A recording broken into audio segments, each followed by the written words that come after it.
This is Fred Beck and Fred Talks Fighting, brought to you by Undisputed, available on Xbox and PlayStation. I'm joined with Daley Perales in his new gym, which is kind of under construction right now. A few weeks left to go. It's going to be called Trenchtown. Exciting times ahead. Exciting times, after, all the ups and downs that have happened over the last few years behind the scenes. So it's good to finally get this going with my brother. We're both the owners of Trenchtown Boxing. We come from a family of boxing, over 80 years of boxing heritage and history. So this is going to be like a real authentic boxing gym. Not trying to compete with anyone else, we're just competing with ourselves, but bringing everyone a community where everyone can come. Even if you're not training, you're welcome to come, talk boxing, have a chat, watch some sparring and stuff. It's going to be a real community of real family history in here. It's a good space in here. You got this room, that room. There's another room in there. So yeah, it's a lot of space. A lot of you have a ring in one room, weights, strength and conditioning, and so pretty good. You got your own space now, and you can kind of finally do what you want to do. But did you watch the Misfits show over the weekend? Misfits 21 up in Derby. You would have to guide me through it because I only really saw highlights. Mm-hmm. It was my birthday on Friday, so I was busy with that. But I did see some stuff. Wakey Wines versus Mo Deen. I take it you probably saw this one? Yeah, that was just making me laugh. I saw, obviously, Mo in the corner gasping for air. But that's normal, man. But he's not experienced. He ain't boxed, so his body language is of someone that's doing boxing for the first time and can't handle the pace and know how to manage the cardio. It's kind of like a beginner's first boxing training session. It gives everyone a taste of what it's really, really like. There's no poker faces with Mo Deen. Exactly. Like in any boxing gym, they would tell you, when you first tell someone that a round of boxing is 3 minutes, they're like, 3 minutes? That's not that long. But then when they try it out for themselves and they're not fit, they find out how long 3 minutes actually feels like a lifetime when you're in the ring and you've got someone trying to take your head off. No, it goes a lot shorter when you're doing it. But Darren Till, knocking this guy down in the first round and also in the last round against Darren Stewart. Darren Stewart playing a lot tougher than people expected. Did you catch this main event? Yeah, I caught little clips of it. Darren he's tough, man. He's been around, you know what I mean? He's competed in UFC as well, so he's been around. So I knew he'd have the heart, and a determination to stay in there with Darren Till. And Darren Till is Darren Till. He's got good fundamentals, knows his way around the ring, how to use jab, and how to box at distance. So he'll give anyone a hard night work. Are you impressed about how quickly Darren Till has adjusted to the sport of boxing, going from the UFC to boxing? No, because he's got experience, and he's a good striker. Got good fundamentals, you know what I mean, which he used in MMA. So I'm not surprised at all. Did you see his confrontation with KSI at the very end? Oh no, I didn't see that. Oh, well, he called KSI out, and then kind of KSI was kind of walking off almost. And then Darren got out the ring, and him and KSI talked for a few seconds, and then Darren went about his day. But it seems that Darren Till's pushing that fight, but I don't know how interested KSI is in that. Yeah, I think someone like Darren Till, he's going to need fights of that caliber because who is he going to continue to fight? And who's really available that's going to bring the attention? So someone like Darren Till, he needs like a Tommy Fury, he needs a KSI, he needs someone like that to make good money, because that's obviously what he's in it for as well, and to give the fans some excitement, because that's what I think's missing with Misfits at the moment. Do you think Darren Till beats KSI or Tommy Fury? Tommy Fury, it's a hard one. They're all kind of similar levels.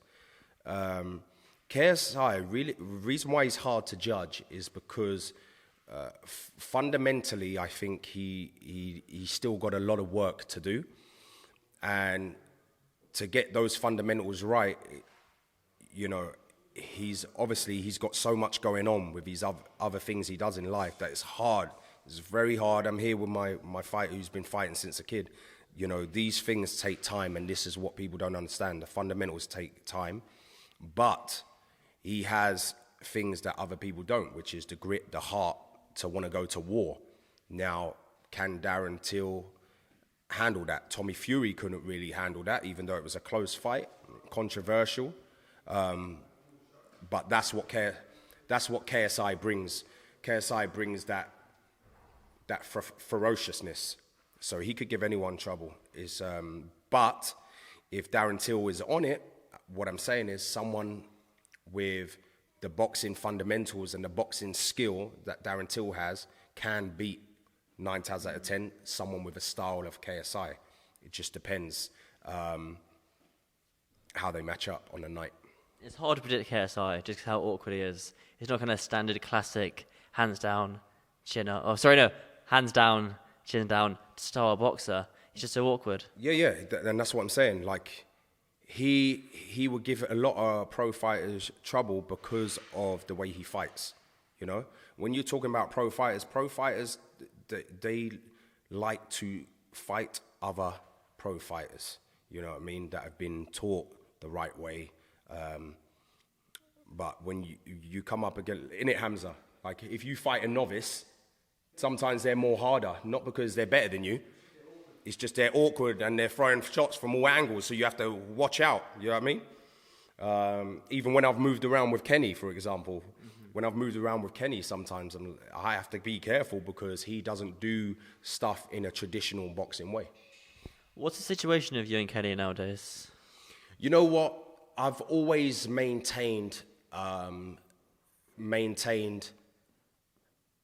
my stance on this. Like, there's a lot of people that will go out in the public and do media and then talk about ex-fighters, or he didn't do this, or he done this, or he done that, or, you know what? At the end of the day, he's my brother. So whatever goes on between us, he's always going to be my brother. You understand? And nothing bad has happened. Nothing. We've got a good relationship. Nothing bad has happened or whatever. It's just like, I'm busy in professional boxing. You know, he's busy with Beta Squad all the time. And we've had some good moments together. Obviously, we've had some good wins. And then we've had some not so good moments, like the last one. But at the end of the day, this is not just for Kenny, this is for any influencer. Like, Kenny started boxing at 25 years old. And for people that don't understand boxing, when you start boxing at 25 years old, as a grown man, you can't expect to be some freaking finished article or Canelo. You never will be. And that's facts. You will never be, no matter how much you train, you will never be the finished article because you're starting boxing as a grown adult. Hamza here started, what age did you start boxing? 10 years old. Yeah, so that's the difference there. How many amateur fights you had? 80-something amateur fights. He still lost 20 times in the amateurs, but he still won 10 gold medals for Team GB. He still won back-to-back ABA titles. So what these influencers have to understand, a lot of them are on a even playing field. You know, so you're going to lose sometimes. You know what I mean? Just like an amateur boxer loses because that's their apprenticeship. The only difference is the amateurs, that's their apprenticeship for when they turn pro, whereas the influencers are basically going into big arenas in front of 10,000, 5,000, 20,000 people and wearing 10-ounce gloves, no head guards, as if they're pro fighters. And, you know, it's a roll of a dice. Sometimes you're going to win, sometimes you're going to lose in influencer boxing. That's the way it is, especially if you come up against someone that's equally as good as you. Mm-hmm. So like the last fight, you have to take the hat off. I won't because I'm going bald. But you have to take your hat off to Salt Pappy and Sol, his team, and say the better man won on the night. And then you have to go back to the gym and you have to say, where did I go wrong? Because it's all about learning at this stage. There's a lot of mistakes that happened in the fight and he has to take accountability for that. Just like I have to take accountability for that. And if that means him doing it with another coach, fair enough. Good luck to him. Do you know what I mean? But no matter what coach you go with, it's going to be the same thing. Unless he fights rubbish people. But the problem with Kenny, how can he fight rubbish people when he's now seen as one of the good ones? You know what I mean? Fighting the Slims, fighting the Salt Pappies, all that kind of level. So it's a hard one, man. So, but I'm always here for him. You know what I mean? It's not that we're finished. You know what I mean? I'm here. If he wants me, I'm here. Do you know what I mean? I'm his brother first. Family first and fighter second. I like the method of thinking. But will Deji ever box again? Your guess is as good as mine, man. You know what it is with Deji? I think because he got a taste of Floyd Mayweather, he only wants to fight these kind of fights now. He don't want to go back to fighting YouTubers.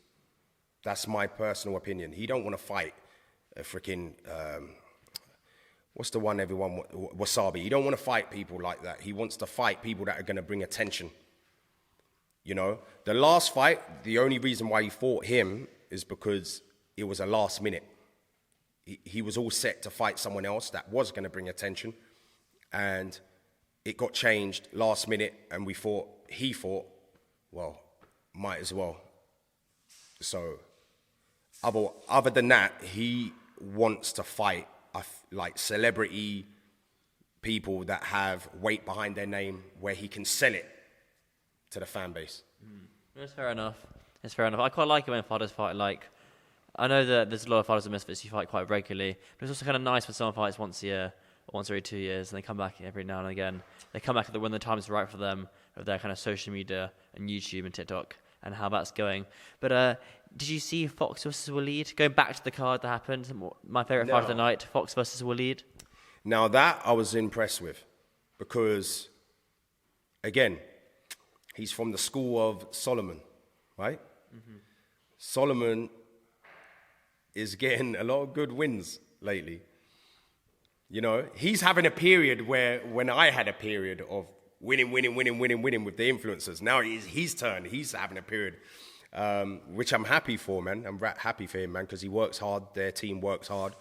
And I think the fact that Fox takes it serious is what gave him the upper hand. I think Walid, I don't think he really... used to take it serious, but I don't think he takes boxing as serious anymore when it comes to the training and stuff like that.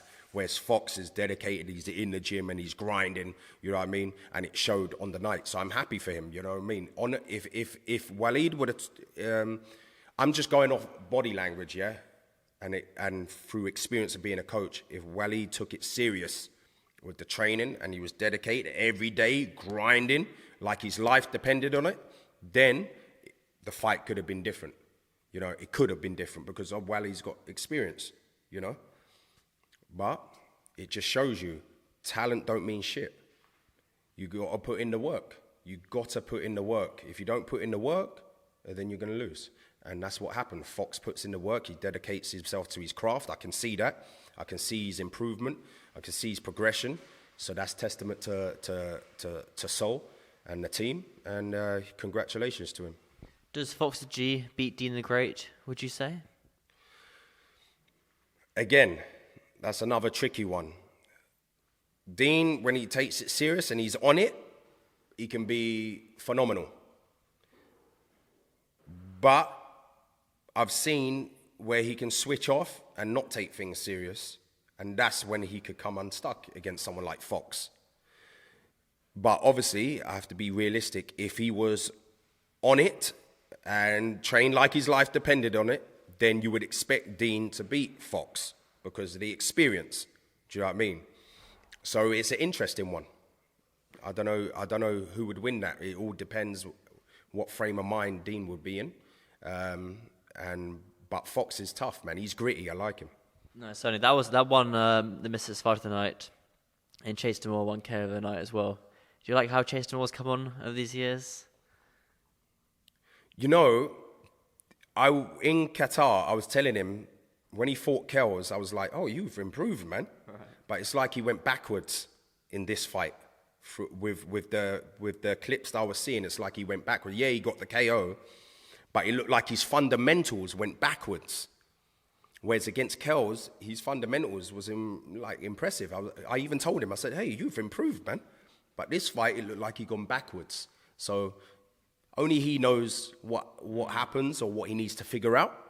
Yeah, and that's it. Or maybe him and Kells should get that rematch. Yeah. You know what I mean? Because that was an interesting fight. You still training, Kels? No, I don't. Wait, who was? Oh, Big Toe was the one you were training. No, you were training. You did. Oh, you did. Okay. Yeah. I done Kells for Tobes, but obviously I'm busy with pro boxing and stuff like that, so I can't train everyone. I need time, but you never know for the future. I haven't written it off or anything like that, but yeah. Yeah, Misfits though, man. I just think they need something to get the hype back in it. That's my. Did the show last Friday actually? Did they kind of get the hype back for yourself? No. Really? No, I don't think so. Do you know what it is, right? When you got pro boxing shows, right, on big cards, they have this. You've got the big names on it, and then you've got the prospects on it. That's what creates the hype. Now, I'm not saying every show you need a big name, but what I'm saying is these big names in Misfits, they're not fighting often. And that's a problem. Do you know what I mean? I told Mams the other day, I sent him a voice message and told him, I said, the big names, they don't fight often enough, right? Also, another problem in the influencer scene, in my opinion, not so much the smaller names because they're trying to make a name, so they're putting more effort. But the ones with the big names, they think, oh, because I got a big name, I don't have to work. I've come from my scene into this scene, and that should be enough. And they only post on fight week because they're obligated to do it. You know what I mean? Because it's on DAZN or whatever like that. They need to put more effort in. Okay, that's your world there. Imagine an influencer, a YouTuber that's doing, creating content for their YouTube channels. Imagine if they never posted for 6 months. You know what I mean? Mm-hmm. People wouldn't be interested if their favorite YouTuber is not ever posting. So that's your world there, but now you're in boxing. So the fan base want to see you with boxing content, behind the scenes, more interviews, you know, maybe little snippets of sparring.